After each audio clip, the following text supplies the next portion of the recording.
ನಮಸ್ಕಾರ ಸ್ನೇಹಿತರೆ, PK news ಕನ್ನಡಕ್ಕೆ ಸ್ವಾಗತ. ರಾಜಕೀಯದಲ್ಲಿ ಮತ್ತೊಂದು ಸಿಡಿಲು. ಡಿಸಿಎಂ ಡಿಕೆ ಶಿವಕುಮಾರ್ ವಿರುದ್ಧ ತಿರುಗಿಬಿದ್ದ ದೊಡ್ಡಬಳ್ಳಾಪುರ ಶಾಸಕ. ಯಾಕೆ ಈ ವಾಕ್ಸಮರ? ಪೂರ್ಣ ಮಾಹಿತಿ ತಿಳಿಯೋಕೆ ಮುಂಚೆ ನಮ್ಮ ಚಾನೆಲ್ ಸಬ್ಸ್ಕ್ರೈಬ್ ಮಾಡಿ, ವಿಡಿಯೋಗೆ ಲೈಕ್ ಕೊಡಿ. ಬೆಂಗಳೂರು ನಗರದಲ್ಲಿ ಕಸದ ಕಿಚ್ಚು ದಿನದಿಂದ ದಿನಕ್ಕೆ ತಾರಕ್ಕೇರುತ್ತಿದೆ. ಬೆಳಹಳ್ಳಿ ಹಾಗೂ ಮಿಟ್ಟಗಾನಹಳ್ಳಿಯ ಗ್ರಾಮಸ್ಥರು ಡಂಪಿಂಗ್ ಯಾರ್ಡ್ಗೆ ಕಸ ಹಾಕಲು ಅವಕಾಶ ಕೊಡಲ್ಲ ಅಂತ ಲಾರಿಗಳನ್ನು ಅಡ್ಡಗಟ್ಟಿ ಪ್ರತಿಭಟನೆ ನಡೆಸಿದರು. ಯಾವುದೇ ಕಾರಣಕ್ಕೂ ಕಸ ಹಾಕಲು ಬಿಡಲ್ಲ ಅಂತ ಪಟ್ಟು ಹಿಡಿದರು. ಈ ನಡುವೆ ಡಿಸಿಎಂ ಡಿಕೆ ಶಿವಕುಮಾರ್ ಬಿಜೆಪಿ ಕುಮ್ಮಕ್ಕಿನಿಂದ ಪ್ರತಿಭಟನೆ ನಡೆಯುತ್ತಿದೆ ಎಂದು ಆರೋಪ ಮಾಡಿ ಗುಡುಗಿದರು. ಅಧಿಕಾರಿಗಳ ಭರವಸೆಯ ನಂತರ ಸ್ಥಳೀಯರು ತಾತ್ಕಾಲಿಕವಾಗಿ ಪ್ರತಿಭಟನೆ ಹಿಂಪಡೆದರು.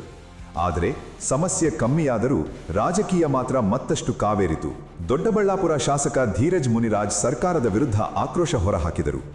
ಸರ್ಕಾರ 70 ಲಾರಿಗಳಿಗೆ ಮಾತ್ರ ಅವಕಾಶ ಕೊಟ್ಟಿದೆ, ಆದರೆ 400ಕ್ಕೂ ಹೆಚ್ಚು ಲಾರಿಗಳು ಕಸ ಸುರಿಸುತ್ತಿವೆ. ಬೆಂಗಳೂರು ಕಸವನ್ನ ನಾವೇಕೆ ಹೊತ್ತುಕೊಳ್ಳಬೇಕು ಎಂದು ಪ್ರಶ್ನೆ ಎಸೆದರು.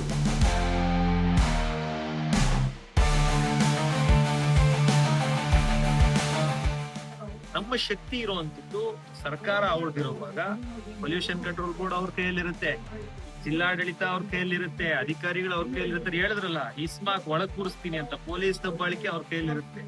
ಎಲ್ಲವನ್ನ ಉಪಯೋಗಿಸ್ತೀನಿ. ನಾನು ಕಾನೂನನ್ನ ಒಪ್ಪುವಂತ ಲಾ ಅಬೈಡಿಂಗ್ ಸಿಟಿಸನ್. ನಾನು ಬೇರೆಯವ್ರಿಗೆ ನಾನು ಹೇಳ್ಬೇಕು ಅಂದ್ರೆ, ನಾನೊಬ್ಬ ಕಾನೂನು ರಚನೆ ಮಾಡೋನು, ಕಾನೂನನ್ನ ಒಪ್ಪಬೇಕು. ನಾನು 70 ಗಾಡಿನ ತಡೀಲಿಲ್ಲ.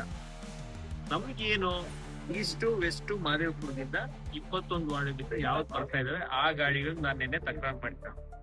400 ಗಾಡಿ ಮಾದೇವಪುರಕ್ಕೆ ಹೋಗ್ಬೇಕಾಗಿರುವಂತದ್ದು, ಬ್ಯಾಟ್ರಾಯನ್ಪುರಕ್ಕೆ ಹೋಗ್ಬೇಕಾಗಿರುವಂತದ್ದು, ಅದನ್ನ ನಾವ್ಯಾಕೆ ಹಾಕ್ಸ್ಕೊಬೇಕು ಸರ್? ನಾವೇನ್ ಕರ್ಮ ಮಾಡಿದೀವಿ? ನಮ್ ಜನ ಏನ್ ಬಿಟ್ಟಿ ಬಿದ್ದಿದಾರ? ತಾಲೂಕ್ ಏನ್ ಬಿಟ್ಟಿ ಬಿದ್ದಿದ್ಯಾ? ಯಾಕೆ ಹಾಕ್ಬೇಕು?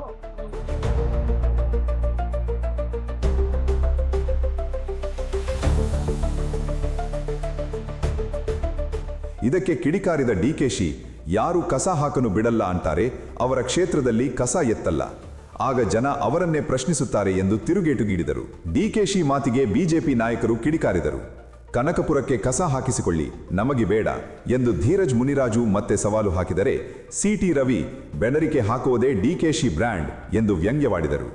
ಇನ್ನು ಗರಂ ಆಗಿ ಆರ್ ಅಶೋಕ, ಕಸ ತೆಗೆಯುವ ಯೋಗ್ಯತೆ ಇಲ್ಲದಿದ್ದರೆ ನಮ್ಮ ಮನೆ ಹತ್ತಿರ ತಂದು ಹಾಕಲಿ ಎಂದು ಆಕ್ರೋಶ ಹೊರಹಾಕಿದರು.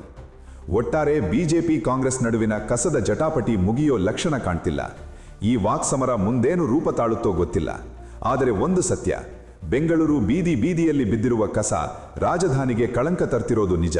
ಈ ವಿಷಯದ ಬಗ್ಗೆ ನಿಮ್ಮ ಅಭಿಪ್ರಾಯ ಏನು? ಕಮೆಂಟ್ ಮಾಡಿ ತಿಳಿಸಿ. ಇನ್ನಷ್ಟು ರಾಜಕೀಯ ಅಪ್ಡೇಟ್ಗಳಿಗೆ ಪಿಕೆ ನ್ಯೂಸ್ ಕನ್ನಡ ನೋಡ್ತೀರಿ.